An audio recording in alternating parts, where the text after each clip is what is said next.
Hello viewers, আসসালামু আলাইকুম। আশা করি আপনারা ভালো আছেন।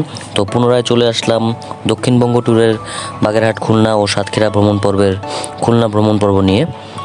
গত ভিডিওতে আমরা বাগেরহাট শহর ও ঘুরে দেখেছিলাম।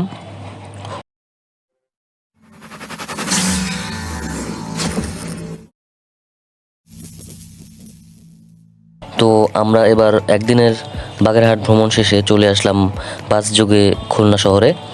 ঢাকা থেকে সরাসরি আসতে চাইলে ঢাকার গুলিস্তান অথবা সায়দাবাদ হতে খুলনা ও বাগেরহাটগামী যে কোনো বাসে চলে আসতে পারেন। তো আমরা খুলনা শহরে এসে থাকার হোটেল নেওয়ার পর রেস্ট নিয়ে ফ্রেশ হয়ে খাবার খেয়ে বিকেলে বের হই খুলনা রেলওয়ে স্টেশন ও রূপসা নদীর উপর অবস্থিত খানজাহান আলী সেতু দর্শনে। তো চলে আসলাম খুলনা রেলওয়ে স্টেশন। কমলাপুর স্টেশনের মতোই দেখা যাচ্ছে আধুনিকতার ছোঁয়া, পরিষ্কার ও পরিচ্ছন্ন।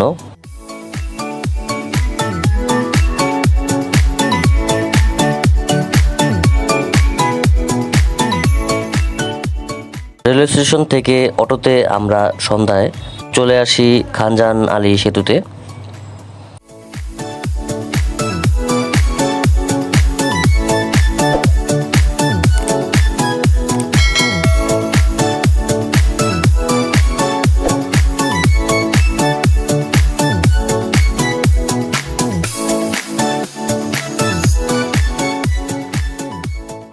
তো আমরা পরদিন সকালের নাস্তা সেরে আমাদের প্ল্যান অনুযায়ী বেরিয়ে পড়ি খুলনা বিজ্ঞান ও প্রযুক্তি বিশ্ববিদ্যালয় ও বিশ্বকবি রবীন্দ্রনাথ ঠাকুরের শ্বশুরবাড়ি, যেটি রবীন্দ্র কমপ্লেক্স নামে পরিচিত, সেটি দর্শনে। তো আমরা চলে আসলাম কুয়েটে। মূল ফটক থেকে ঢুকেই সোজা হাতের ডানে রয়েছে কুয়েটের কেন্দ্রীয় শহীদ মিনার।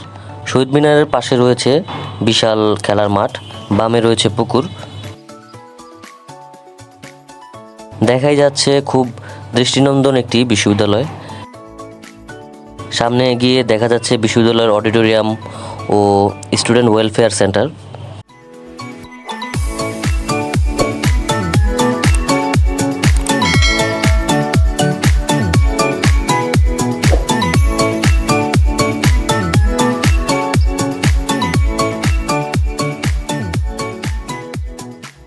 বেশ পরিষ্কার পরিচ্ছন্ন সাজানো রয়েছে বিশ্ববিদ্যালয়টি। দিনটি ছিল রৌদ্রোজ্জ্বল। তো আমরা একটি হলের ক্যান্টিনের সামনে কিছুক্ষণ বসে রেস্ট নিলাম এবং পরবর্তী রবীন্দ্র কমপ্লেক্স যাওয়ার জন্য প্রস্তুতি নিলাম।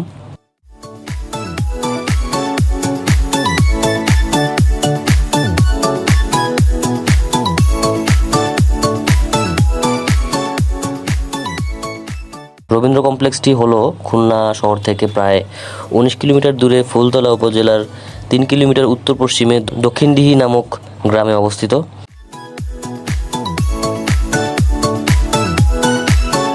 তো আমরা চলে আসলাম রবীন্দ্র কমপ্লেক্স। এটি হচ্ছে রবীন্দ্রনাথ ঠাকুরের শ্বশুরবাড়ি। ঢুকতে টিকিট 20 টাকা নিয়েছিল। বিশাল জায়গা জুড়ে অবস্থান করছে দোতলা এই ভবনটি। রবীন্দ্রনাথ ঠাকুরের মা সারদা দেবী ও স্ত্রী মৃণালিনী দেবী ছিলেন এই গ্রামেরই মেয়ে।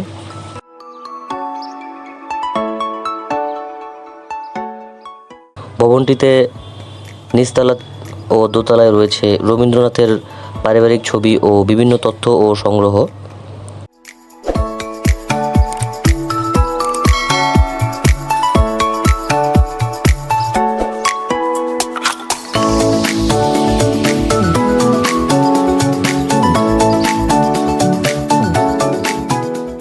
তো আমরা কুয়েট ও রবীন্দ্র কমপ্লেক্স পরিদর্শন শেষে পুনরায় ফিরে আসি খুলনার শিববাড়ি মোড়ে। এখান থেকে জোহরের নামাজ আদায় করে ফিরি পুনরায় হোটেলে।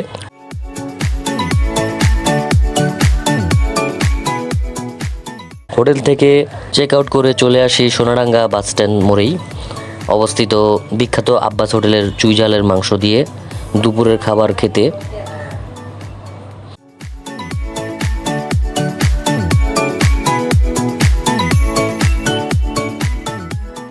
তো দুপুরের খাওয়া শেষে সোনাডাঙ্গা বাসস্ট্যান্ড থেকে সাতক্ষীরাগামী বাসে জনপ্রতি 100 টাকা করে রওনা দিই সাতক্ষীরা শহরের দিকে।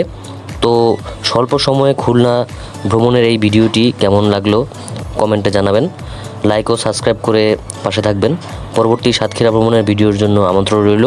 আসসালামু আলাইকুম।